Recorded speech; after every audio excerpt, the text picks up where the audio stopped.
嘛是民生的消息，一个便当排骨份便当只要60块，这个代替的便当有真侪人介意。不过最近有民众反映讲，台北车头的代替的便当特别歹买，甚至咧到下晡3点都买无啊！买便当煞爱看运气，啊，敢讲是你耍这款饥饿营销？代替讲，这台北的餐厅的灶卡伫征收暂时甲7度的餐厅的合并生产，每一天这供应量差不多减1成，估计10月下旬就会恢复正常。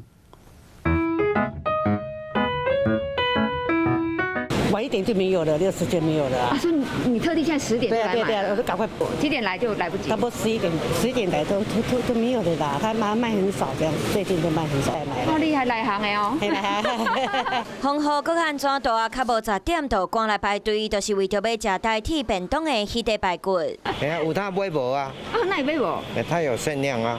哦，限量啊。我靠边那位60块的。手气好哦，有抢到。对，会中奖哈。为了你会中奖，这个会中奖哈。 这个手气真正袂歹，因为即马台北车站60块的代替便当大广告，要分时段限量来买，若是伤晚来就买无。来看100块便当，较无10点就卖了，含量是残忍的，毋过有人挡袂牢，因为下晡3点就买无，真生气。敢讲巴肚已经真枵，搁要拄着代替超工母即出的，代替讲是冤枉的。请看这边柜台头前公布台北餐厅厨房暂时和7度厨房合并生产，即马便当拢要坐火车坐到台北来。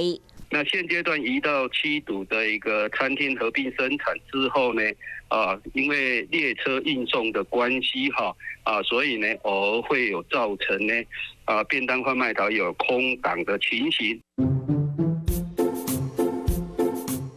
代替讲台北餐厅厨房当咧征收，所以大家的便当供应7500个，比原本平均8400个减1成。台北餐厅征收估算10月下旬才会完成，到时阵代替便当未够看会到，食袂到。想要获取更多新闻资讯，想要看到主播最新的动态，赶快订阅华视 YouTube 频道。